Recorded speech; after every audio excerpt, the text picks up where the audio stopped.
Do not think that issues are ever a problem. When people think that you fix an issue, you've missed the boat.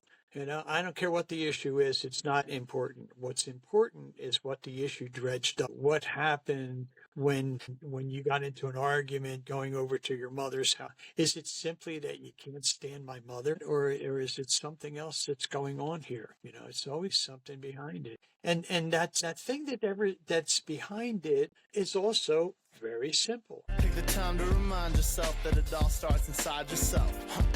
Wake up feeling stuck every day, then you gotta realize that it's all in your mindset. Read about that meditation, you go get around to it, you just haven't had the time. Yeah, I bet. Best thing that you could invest in is you. Could have the results or could have the excuse. Only one life, so take care of what you choose. I ain't preaching, I'm just telling you the truth. Wake up. Welcome to Bombastic Broadcasting with Kat, Kim, and Sue. As you know, here at Bombastic Broadcasting, we believe in shining the light on all things bombastic and illuminating the folks who are stoking the fire in their souls, one podcast at a time. So here we are with Raymond Kopakowski. Just all day. Kopakowski. It shows. It's what happens when I practice too much. So here we are with Raymond Kopakowski, and he's an author, a speaker, a coach, a universal channel, and an all-around groovy guy. Let's just be honest. His business is Inner Power Insights, and his book that I actually just saved my copy on Amazon, Ray, is Universal Guide to a Healthy Selfish Partnership. It's healthy selfish relationship / partnership. The relationship is crossed out. I don't want you to get the wrong book, Yes, I know. If you can't find the strike through on your Google, just keep going until you get the one with the guy that looks like this on the cover. So we're excited to jump in with you. There's so much to hear about and talk about. We're very happy about the work you're doing. Your book looks fantastic, Ray, and I love the stream of consciousness and the poetic layout of it. It looks really great. So do you want to start there, telling us about your book? Thanks. That was really nice. Well, thanks for mentioning that. And I really like the idea. In the beginning, it was a little odd for me. It was a little disconcerting the way that I would see sentences and then I would get these images or I would get messages to reread the sentence and to break it down. And so for people who don't know about this, the book is written and it almost looks like poetry. And because I'm a universal channel, I was guided to write it this way. I really didn't have a choice, and I would get messages to go back and reread things and redo things and sometimes tear a sentence apart because it didn't fit the format that the universe or whoever gives me this message actually wanted. So the fun part about it is that it took me a little bit of time to realize what they were doing by giving me the information this way. It's written the way people talk. There's a natural cadence. When I talk to you, there's a pause, and then I'll go to another part of the sentence and there's a pause. And the book is written that way. And I had a couple people say, when I read it, I heard your voice. When I read it, it didn't sound like I was reading a paragraph. It sounded like we were talking. So once I started to really understand what the purpose was behind it and how it was supposed to be so familiar to people, it wasn't supposed to be like I'm teaching you something. It's about a subject that has been around for, I don't know, maybe a few thousand years. As soon as people started to talk, as soon as people started to have relationships, and it was sort of like a thing about being able to talk to you and just go, hey, what do you think about this? Here's another idea. Here's a different way of doing this. That didn't make you feel stupid. It didn't make you feel like you did anything wrong. That's a big thing that when I'm working with people is that people have this tendency to think that somebody was at fault. And my real take on that is that if you knew how to have a good relationship, how to have a good partnership and care for each other, if you knew how to do that and you didn't do it, then it's your fault. But if you didn't know how to do it, then nobody's at fault. You just go ahead and change it. No big deal, Fair enough. Yeah, Definitely. Yes. So, yeah, like that. I'm just going to read from your website, and it says, I've never been sure where any of my insights come from. I listen, I feel, and I wait, and then it's there, the answer. like it's been there all along. I connect to some type of collective consciousness, and the need to help does the rest. I think that sounds fantastic. And that's what you mean by being a universal channel then, huh? That's, I mean, universal channel sounds cool, doesn't it? Ooh, Yes, it does. I'm a universal channel. And the truth of the matter is I'm just some guy they picked out and went, he's not doing anything. Give him something to do. Give him something constructive. Yeah, No.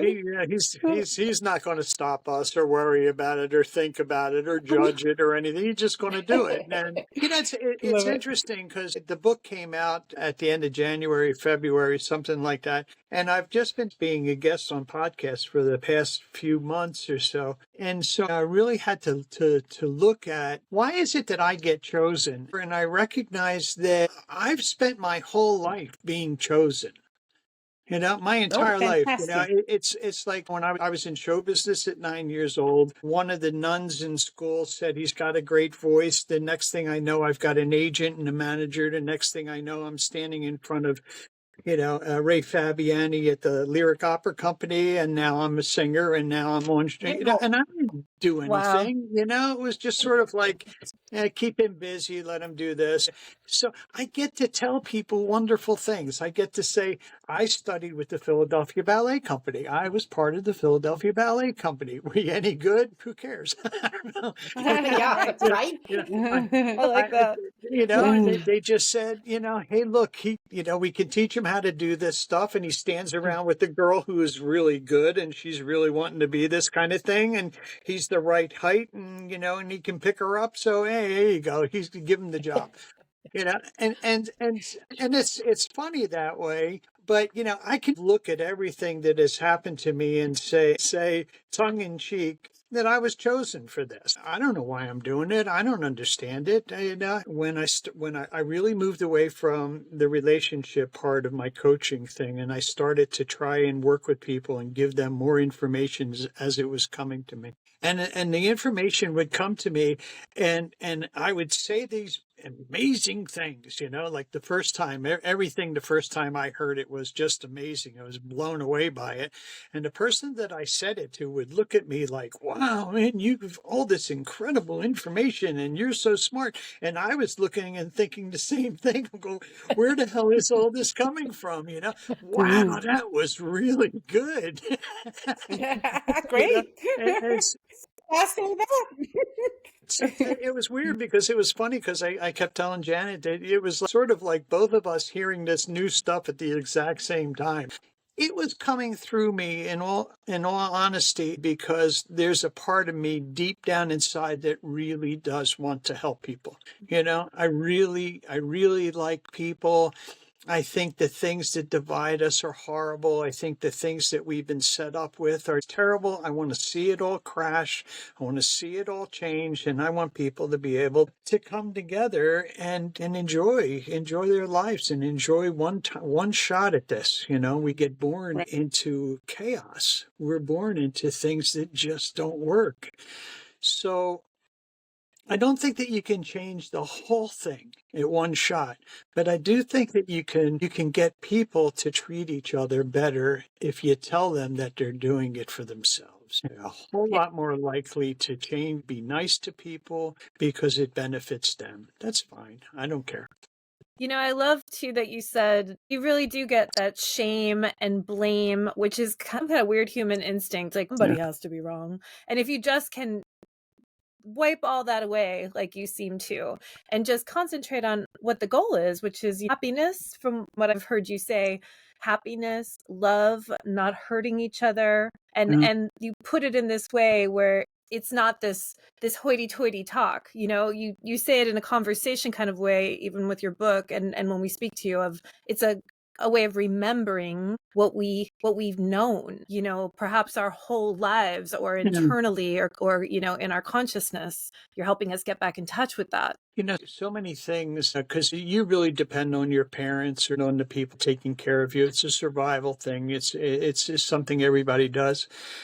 when people tell you to do certain things and they have great intention behind it, they could be very wrong. I was raised in a neighborhood that was extremely prejudiced. It was a rough town. Camden, New Jersey was rough. There was a lot of fighting that went on, and there was a lot of name calling, and people used the N-word continuously, and men ruled the roost, and all these kinds of things. And that's what they were taught. And they never got to a point where they said, is this any good? They just never did. They were not equipped to question those things because of where it came from. Your parents tell you this kind of stuff, you don't question it. And you can go through your entire life never going, is that for me? Does that make me happy? Do I believe this stuff? Do I really believe it? And for the most part, people have got to be hit over the head for them to think about it at all. The absolute worst bottom end of it, they've got to be there for them to look and say, they were wrong. They were wrong, None of it makes sense. Deserve love. We deserve to have good communication. We deserve all those kinds of things. We absolutely do. And, and then it's like, okay, good. So how do we get it? What do we do? What do we do now? Right. It's a big deal. It is. That's pretty awesome. So to get to the question and then do a little action to go with the emotions, that's pretty cool. Something that's interesting is that for years, everything that I did was based on helping people fix what they did in relationships. They had terrible relationships. They treated each other badly. They said they were sorry, but they had no idea what to do. You could say you're sorry till the cows come home. And if you don't know how to make a plan to change it, you're going to do the same thing again. The weird part about it is the reason that you're going to do it again is not because you're a dumbass. The reason you're going to do it again is because you haven't learned what you were supposed to learn, So Right. you do it again and you get another shot at it. You do it again and the universe is going, come on, man. I'm telling you that you're screwing this up. I'm telling you that you're hurting each other. If you take a breath and you look at it and go, do we want to hurt each other? You might say no.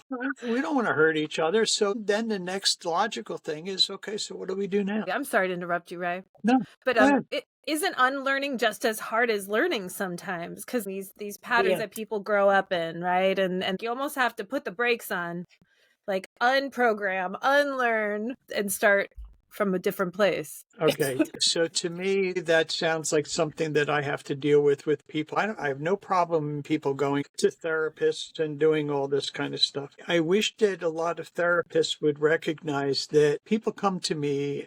Boy, this is going to sound bad. I'm going to say it anyway. I don't care. Go right. I'm too old to give a shit. Maybe they'll learn something. I get people that come to me that spend years in therapy finding out why their dad hit them. And then after years and years of finding out why they got abused, they're still no better off because they still don't know what to do. And they still don't know how to live their lives now. Now what they know is why it happened, and it hasn't changed a damn thing. I do a lot of sessions with individuals, and then I do with couples. So I do them individually before we work on the rebuilding or building a partnership. I was going to talk about the therapy part of this thing is that I say, why don't we change what you do today? Tonight, we're going to sit down and we're going to say, so you want to have a good partnership? You do? Yeah, me too. Okay. So we know from experience the negative things that we do. We know those things. We don't have to worry about them. They're there. And if they're there for some reason, maybe it's there to teach us something. So how about tomorrow we decide how we're going to treat each other through the course of the day? We're going to listen. I'm going to listen to you. I'm going to find out what you need. I'm going to ask you if something comes up and I can see that you used to be afraid of this thing or you feel like the other shoe's going to drop. I'm going to stop what I'm doing. And then we're going to try some different things, which I've got a lot of tools to help people do this kind of stuff. And then we're going to try to be really, really nice to each other all day for ourselves to benefit from. I'm going to be really, really nice to you today. I'm going to listen to you. I'm not going to beat you down. I'm going to have your back. If you'll do that for me, I'll do that for you. And then at the end of the day, we'll look at it and go, how did it go? And a lot of times it's still not going to go well, but the intention to do it supersedes the ability to do it. The actions are a learning curve that you're doing. So you may hurt somebody, and as long as they know that you don't want to hurt them, as long as they know that your intention is to have a good partnership and to learn how to treat them well, that intention is continuous. I don't know how to do it. Right. I'd really like to learn how to do that. And I learned that because there was a period of time that I was dealing with a lot of abuse. And we talk about the abuse, and I say, do you want to abuse him? Do you want to abuse her? Because if you do, then we got nothing to do here. But if you don't want to abuse them and you don't know how to stop doing that, then this is a great learning experience here. If me and you are partners, okay? So Kim, me and you are going to be partners right now. And I have been verbally abusing you. And I say, Kim, I'm sorry. I really don't want to abuse you. I really don't. I care about you. I want a good partnership. I want to treat you well, but something happens in me. I don't know where it comes from, but I lose it. But I really don't want to. Can you help me? So the first thing the first thing that you're going to have to do is be able to remind yourself that my intention is to have a good partnership. My intention is not to treat you badly.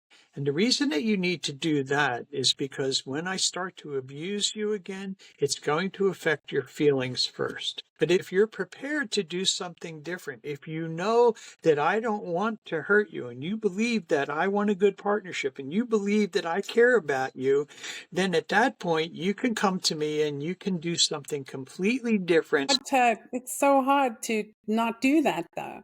I mean, I love that if you come with your first question, and sometimes it's not like that harsh of a words that the person uses that upsets you, but if you can come there saying, is this person meaning to hurt me right now? And then you can make your decisions from that point. But sorry, carry on, Ray. Well, the thing about this is it takes a period of time for you guys working on partnership and everything before you would do this. I tell people, listen, this is something you can do, but you're not going to know how to do it yet.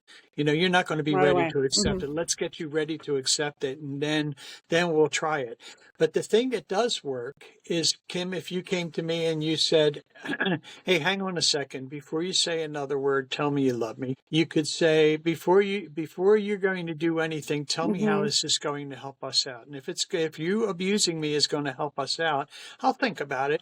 But if you can't come up with a really good reason, then I'm going to remind you that you said that you did not want to be abusive here. I'm not going to tell you to do it. I'm not going to blame you for doing it. I'm going to remind you that you said that you don't like doing this. So here's an opportunity not to do it.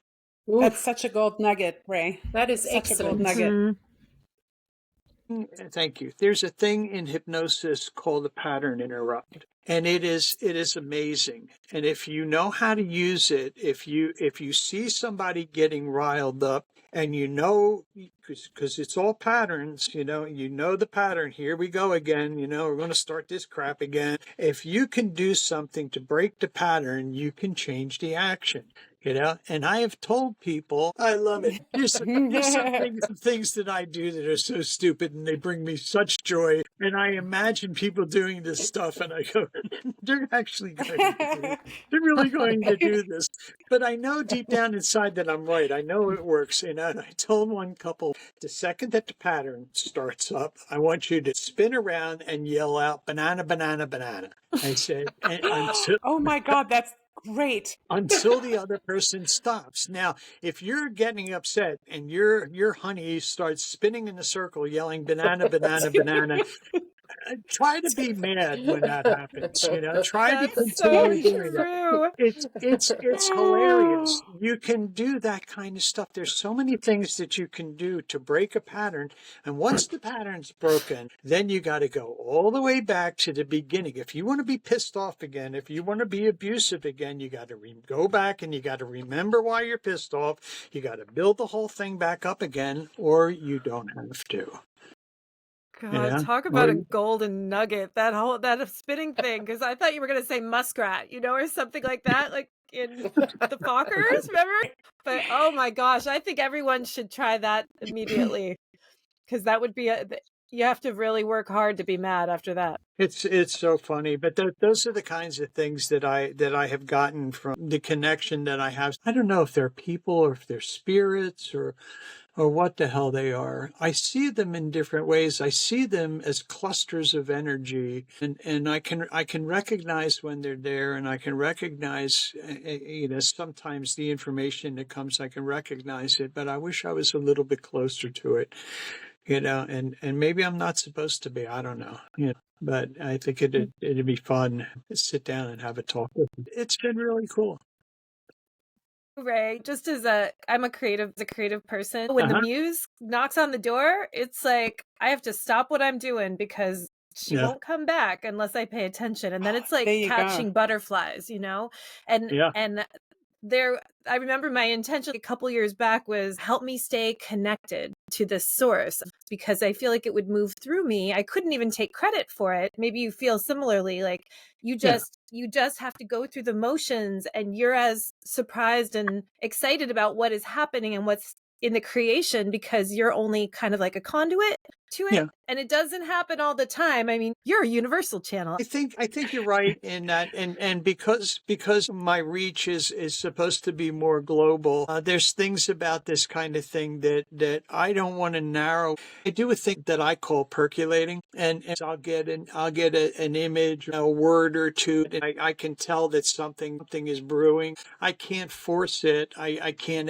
egg it along. I've learned that I'm not able to do that, so I just sit back and I wait for the information. And something recently happened where I was talking to somebody. I don't remember what was said. I'm not even sure I know who I said it to. But I do have confidence that the next time it's needed, it'll come back again. Every bit of information that I have is 100% channeled. I have not read a single word of this, but I've done this long enough. I don't have to channel it each and every time. I can see it coming a mile away. I feel the feelings. We're really, really not that complicated. And it comes down to a couple things. The thing I know is that it isn't complicated to want to be happy. No. Anybody can want to be happy. And you want to be loved. What's complicated about that? And all is after that is figuring out how are you supposed to fall in love with somebody? There's so many things that we do backwards. But the idea for people to meet each other, spend some time, to ask the questions that you need to ask to find out the answers that you need. Who is this person? What is she about? What was she like before? What kind of issues is she bringing into this? What kind of help can I give her? How is she going to be an aid to me? You learn all these kinds of things, and then you go, okay, I'm ready. We end up doing all of that stuff when it's way too late. There's so much goodness in what you just said. Right? For our listeners, how do you pick a good partner? Because a lot of these things that you've been saying, it's so great if you have two people that want to work on it, where I think we've all had the relationship here or there where, our intentions are good and maybe you've ignored some of the red flags. Can you talk a little bit about how to even start this partnership? I'll read the book. No. Healthy, selfish. Healthy selfishness. Yes. Healthy selfishness is you're not trying to make something work. You're trying to see if it will work. So you're working together and you're talking about things and you're trying to figure out how to treat each other ahead of time. And if you find out that there's something that's going on to prevent you from getting your happy, you have a responsibility to both of you to say it first, to see if it can change, and to get the hell out of there if it doesn't. That helps everybody. If you don't feel it, if somebody's not working with you, if you don't feel like you're going to get your happiness out of this thing, then first you see if the person realizes what they're doing and if that means anything for them to change. Or to address that situation, or to be able to tell you that you're wrong about how you're feeling. And maybe I'm being too judgmental, or maybe I'm not looking at a good thing. I want to talk about the whole thing and see if we're going to be good partners first. And if we're not, then we go, okay, next. See you later. Oh, but baby, it'll never happen again. I didn't mean it. Don't be so sensitive. Right. So tell me what's going to happen instead and tell me why. Well, I'm going to get off that other dating site first. Tell me what's going to happen instead. I like that. Yeah, but Cool. What's going to happen and why? Yeah. See, the dating sites and all those kinds of things are really, they're like, you might be afraid to make a commitment. I might be too much for you to handle. I don't know why you would continue to do that. But if you continue to do that and you're getting something out of it, then I'm fine with that, because I want to be happy, so I need to be secure in the fact that if I want to be happy, that's my responsibility. Yes. People talk about jealousy, and that's really what it is, and it's not complicated. It just like, why are you staring at somebody else? Well, hang on a second. I'm a guy, I love women, I love looking at women. I'm always going to look at women, but before I look at women, I want to make sure that my partner is secure. I want her to know that I love her. I want to know, her to know that I think she's beautiful, that I care about her, because I'm a guy and I'm a dumbass.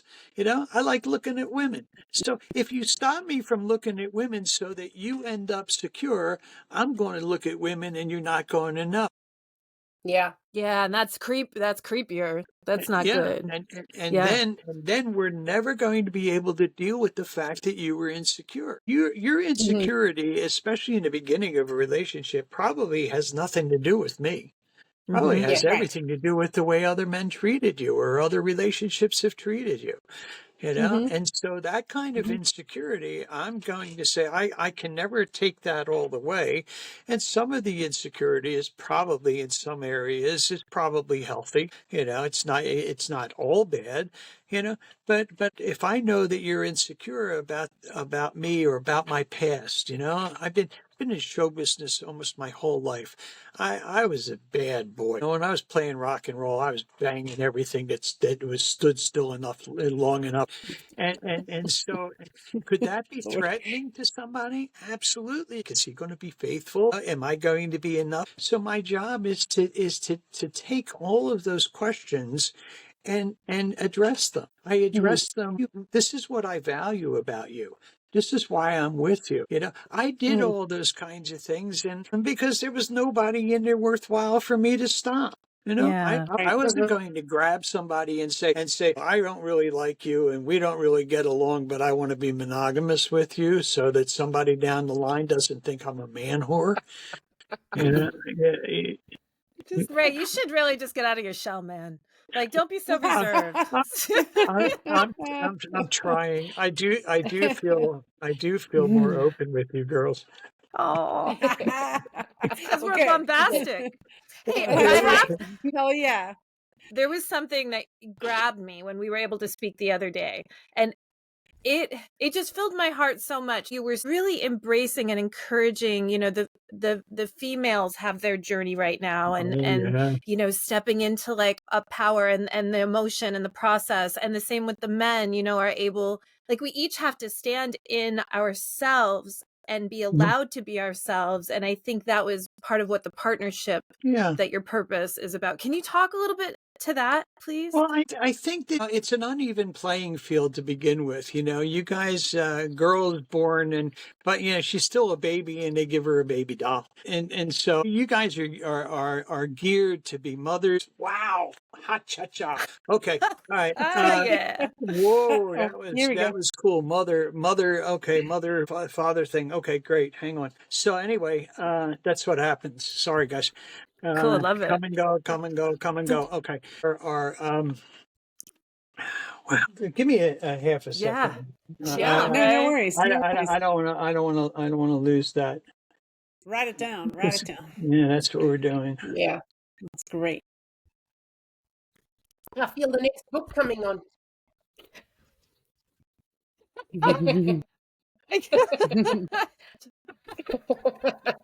And this is funny because the point that I was making that came up the other day is the idea about how being a woman and being a man is divisive just by nature, just by the fact that we're different. We have title, husband, wife, that kind of thing. So women are raised to be mothers, and they're taught from a very early age that once you have a child, that child's going to be their priority. Agree? That's your priority. Yes. Oh, yes. What happens with that, and I'll get back to this other part, but I want to get that out. What happens with that idea about them being a priority is that it has a tendency to make a man feel like a third wheel. And he feels guilty of it because he's like, I married you, I love you, I want to be with you, and you spend all your time with the baby. Women turn to the guy and go, I'm a mother now. Who the hell's going to take care of the baby right there? She doesn't understand that what she should have been taught is build a good partnership. Yeah. You guys become partnering, and he's not going to feel like a third wheel, and he's more likely to say, we are partners. And we decide that baby is our priority. And then you're connected, and the guy feels like he's important. Yeah. It was so hard. Kim, I know you've got a slew of awesome kiddos. I definitely made that mistake. And so, you asked me about women, and I started to explain that women are brought up completely different than men. So we get basketballs and we punch each other and eat dirt. So when we're trying to change this, when we're trying to turn this into partnership, the idea about people being together as partners is that they have to be equals. Okay. We keep being told that we're smart. We make a computer. We know how to get into outer space. But as far as human beings are concerned, we're a bunch of dumbasses. We don't know what the hell that we're doing. Partnership, in my opinion, is the next step. You want to be in a relationship? Well, I don't know. What's a relationship like? Well, a relationship, you do your stuff, I do my stuff. We fight a bunch, and then we have sex once in a while, and we're never really connected, and then we end up getting divorced. What do you think? Or partnership where I learn about another human being because that human being is learning about me. And we're trying to care for each other, and I'm recognizing that I do not think that issues are ever a problem. When people think you fix an issue, you've missed the boat. I don't care what the issue is. What's important is what the issue dredged up. What happened when you got into an argument going over to your mother's house? What happened there? Is it simply that you can't stand my mother, or is it something else that's going on here? It's always something behind it. Might be a fear, an insecurity. Who the hell knows what it is? But if you're dealing with an insecurity, you're going to find it in every issue that's there, because you're being shown about this insecurity so that you can address it and not get over it. Not say, oh, well, that's stupid. What are you insecure about? Let's find out what the hell this is. Let's talk about it, and then we'll work on helping you feel secure. It's a very kind and loving approach, Ray. Probably could have used you a lot of times in my past. Right? Well, but Kim, that also brings up the point of, like, sometimes, Ray, isn't there an insecurity that's almost bigger than the person? So you're not even ready for the partnership because this big hairy beast of an insecurity keeps coming up. I will always, if I recognize that, and I'm pretty quick at recognizing whether somebody's ready to deal with something or not. Sometimes people inside trying to build relationships are they're sort of willing to let some things go and just move on so that we treat each other differently today. And then in a couple days that go by, that we've treated each other really well, then the change starts to take effect. But there are things that happen to people, so I've got to take them aside and work on that first. You got to deal with that before you build a partnership. Really, that self-love, big wound, inner child work. Yeah. The deep wounds. Everybody's taught such terrible things about themselves. It's funny, but being a man doing this kind of work, there are things that I see that when I was a lot younger, I never saw. I never saw the joy that women bring to situations. I never recognized the freedom of dancing with your hands in the air and doing all these things that are absolutely beautiful. And if everybody could do them, the world would be a nicer place. But people look at women and go, women, what are you going to do? Why did they invent them? And to invent them. That was great. It's a bumper sticker. And maybe some joys aren't meant to be figured out. And there's a lot of women that love a lot of good men, and we just want to be partners and live a happy life. Yeah. I think a lot of things are changing in the sort of sexist roles. I feel like some of the men are more in tune with their feelings now and like not afraid to cry and things like that, which I think is quite important. See that? I think one of the big things that I do is that I have a guy sit there and look at her, and I ask them, did you want her to feel the way that she feels? If what you did, then good job. But if not, then we got to teach you a different way of doing it. And most of the time, guys will go, okay. But the truth is that I think that guys are really in need of emotional help now. Women, they recognize that they're on track. They can figure out ways of talking to a guy that makes it more plausible. Listen, honey, I really do love you. I really do care about you and stuff, but we got to stop acting this way. Or, I need for you to understand that if you keep treating me this way, you're going to lose me. Right. I'm not my mother. I'm not my grandmother. I'm not going to stick around forever. I want to be happy and I want to be treated well. Yeah. And please, it's not a threat. It's a fact. Treat me better. Well, the gentle way you just said that, Ray, too. I think that is a big part of it too. Don't you girls hear that? Like when you hear Ray speak, it's very from the heart. It's very sincere. You can tell that you've had a lot of experiences in this life, right? To make you a deep feeler, and we're all benefiting from it. It's very kind and loving for sure. Yeah. But I do feel like there's definitely women out there that don't, treat the men the best too. You know what I mean? Like we can all learn from that. I can always treat people better too, because sometimes my reactions are not as, as sweet as. I do get women quite often that are really hardened and they fight back like crazy and all this kind of stuff. There again, and I have to pull them aside. I got to pull them aside, like you were talking about, because we're trying to fix this thing. And if you keep going back to what you were doing before, you're doing it out of fear. Fear, yeah. Like when fear is operating, that's a whole different animal, isn't it? Yeah. So, Ray, we should probably think about wrapping it up now, but I'd like to just address your hero's journey for a minute, or 10. I know you've had some rough times and you were even homeless for a while. And, I think that, that's maybe plays into your kindness and your compassion. Compassion, yes. Yes. Well, I was in the circus and I was an elephant handler. Not a big deal. No, I didn't do that. Well, you were on the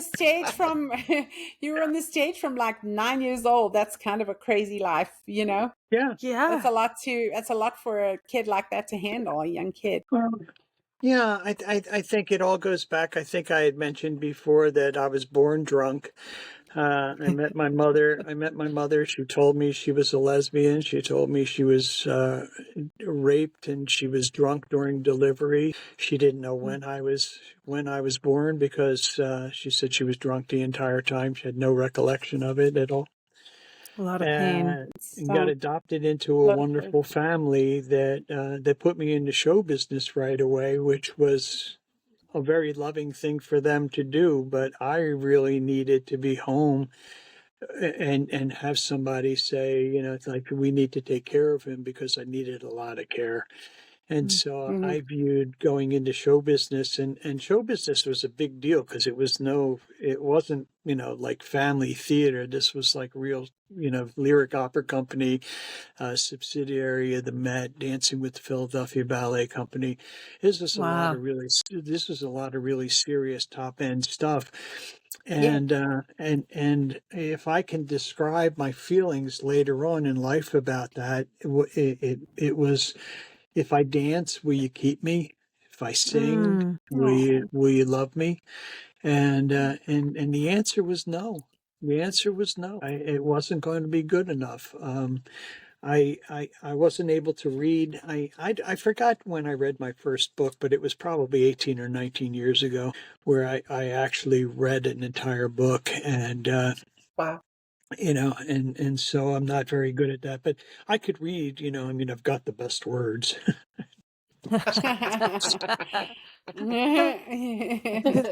Yeah, You but talk real Right. good. yeah. Right?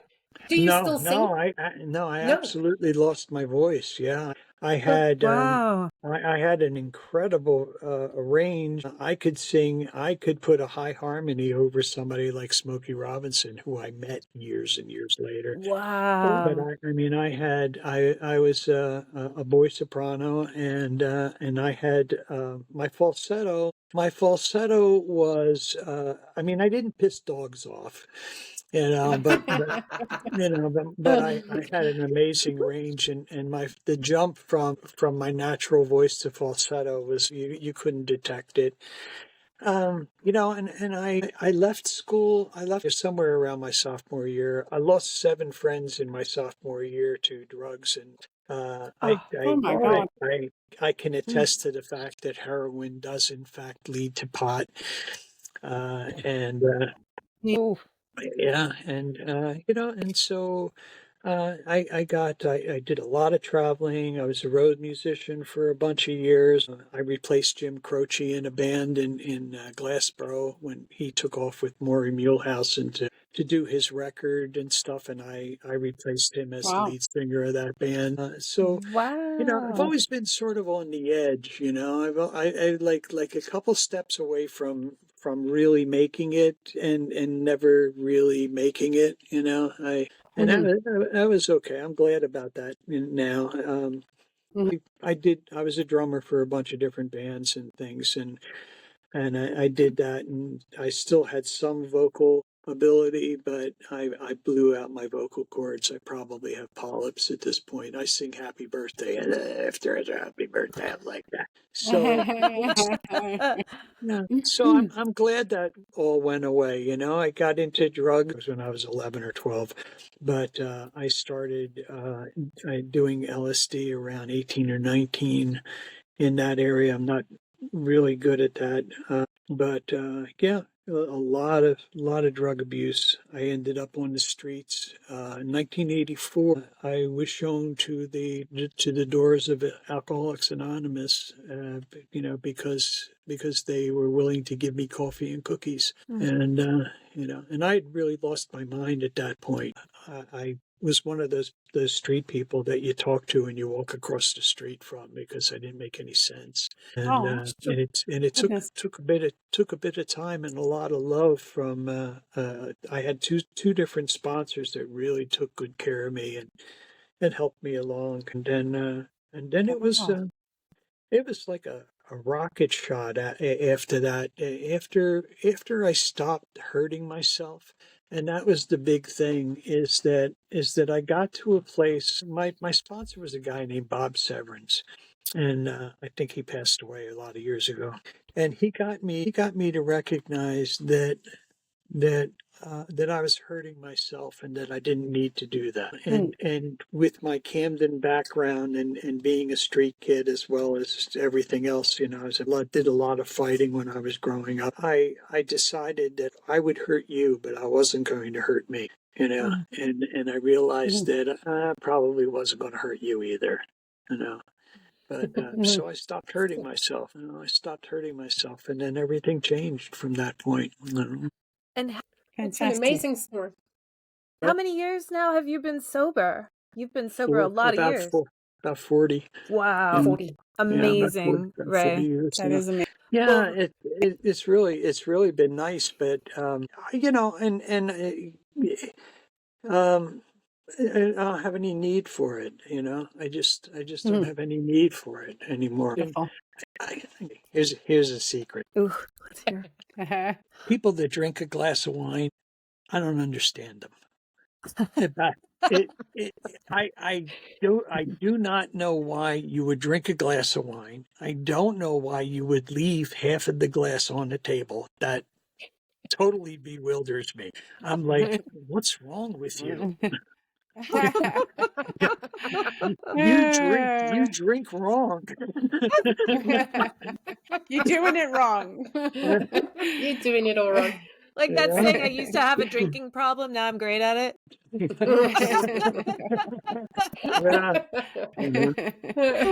That's a very heartwarming story, Ray. I love that story. I'm very glad you are. I love it, and I think about it, and I feel bad because I did have a lot of people that loved me along the way, that really cared about me along the way, and I hurt them, and I was not, and it wasn't maybe it was somewhat intentional. It had something psychological going on in me that I needed people to prove how much they cared about me. Yeah, right. And I would make them pay for that. I would find out what bothered them, and I would do it over and over and over again until they left. And I'd go, see, didn't love everybody me. leaves me. Yeah, Right. I've had experiences with people who have had a lot of hurt, and speaking with you gives me insight. It's never enough when the love deficit is so big, and then you found it in yourself, obviously, and you filled up your own cup that way, and now you don't hurt people. In fact, like your hero's journey, if the depths that one goes is as high as they will ascend when they make it out of there, you're a living testimony of that, Ray. Oh, thank you. Right? Absolutely. I wonder quite often, like I said, I had 6 or 7 friends die in my class. And my best friend was a kid named Pancho, and we were best friends. We hung out all the time. I easily could have been dead that day, and I wasn't there. I wasn't there. So, he died and I didn't. And I look at things like that across my life, and I go, these guys that are giving me the information, they didn't want me dead. Yes. They didn't want you dead. They want you right here doing what you're doing. Yeah. Very grateful. Speaking of which, here at Bombastic Broadcasting, we like to say that a rising tide lifts all boats. And Ray, I know that you have a website called innerpowerinsights.com where people can go to sign up for counseling with you. Or wait, well, counseling is probably not the right word, right? Yeah, they can find it there. It's coaching. They can find me there, or they can go to ray.innerpower@gmail.com, and that's a good connection. That's a good way for you to contact me and find out about availability. I don't take a hell of a lot of people, but I have room for people right now. So yeah, I'd be happy to help anybody. Okay, wonderful. And then I've seen Q&A with Ray. Is that on Instagram or just on TikTok? Yeah, Hey Ray Q&A is Facebook, and I'm moving that to TikTok right now. It's going to be on across the board. But Hey Ray Q&A is all that. I'm going to be doing a 5 easy steps to a healthy selfish partnership. Is going to be a seminar that I'm going to be doing here shortly, and people, you'll be able to sign up for it. There's going to be a booklet that goes along with it's going to be, you're going to be able to talk to me and ask questions and things like that, and I'll answer stuff, and then you'll shower me with lots and lots of money. Yes. Sounds amazing, right? Nothing wrong with that. Maybe. Hopefully in the next week or so, I'm going to get that up. I'm trying to figure out how to do it. And guys, as good as I am on all this other stuff, using a phone still baffles me. We feel you, Ray. We feel you. It's a lot. It's a lot. A lot of frustration in technology. Ray, help me see things in a brand new light today. That's too funny. Love it. Love it. Thank you, guys. Thank you. Thank you, Ray. Well, that's it from Bombastic Broadcasting. Be kind, be respectful of your partner, and find your happy.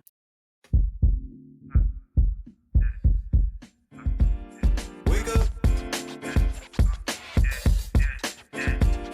Wake up. Wake up. Wake up. So much more in this world that you can do. little thing in this life that you're going through don't mean a thing. Wake up. You keep shining. You keep grinding. Wake up. All is aligning. All you gotta do. Wake up. My man Mo said that the reason that the world fucked up is cause everybody lazy. Positivity is corny to them, but they still gon' complain about the bad going on, shit crazy. So I just had to drop a little project. I don't know what the object is, but this feels good. If you too hood for the good vibes, sorry I ain't got nothing for you, why should I? You shouldn't. We out here doing the things that y'all wouldn't. Life could be a sweet ride, proof is in the pudding. These guys with the weak vibes, I'll show them where to put it. Down bad, I was looking for the answer. Mind all mad, taking over like a cancer. Canceled the sub plans, came from up above. Told me everything we doing, showing love, and I gotta wake up. So much more in this world that you can do. Wake up. Every little thing in this life that you're going through don't mean a thing. Wake up. You keep shining. You keep grinding. Wake up. All is aligning. All you gotta do. Wake up. I've been getting so high, head up in the clouds. I don't ever wanna come down, but I gotta wake up. Ain't enough time to be down. Bust a smile, cause it's yet another day that I'm allowed to wake up. Feeling blessed to be alive, man. Not long till we thriving. Take the time to remind yourself that it all starts inside yourself. Most. Wake up feeling stuck every day, then you gotta realize that it's all in your mindset. Read about that meditation, you go get around to it, you just haven't had the time yet. Yeah, I bet. Best thing that you could invest in is you. Could have the results or could have the excuse. Only one life, so take care of what you choose. And I ain't preaching, I'm just telling you the truth. Wake up. So much more in this world that you can do. Wake up. Every little thing in this life that you're going through don't mean a thing. Wake up. You keep shining.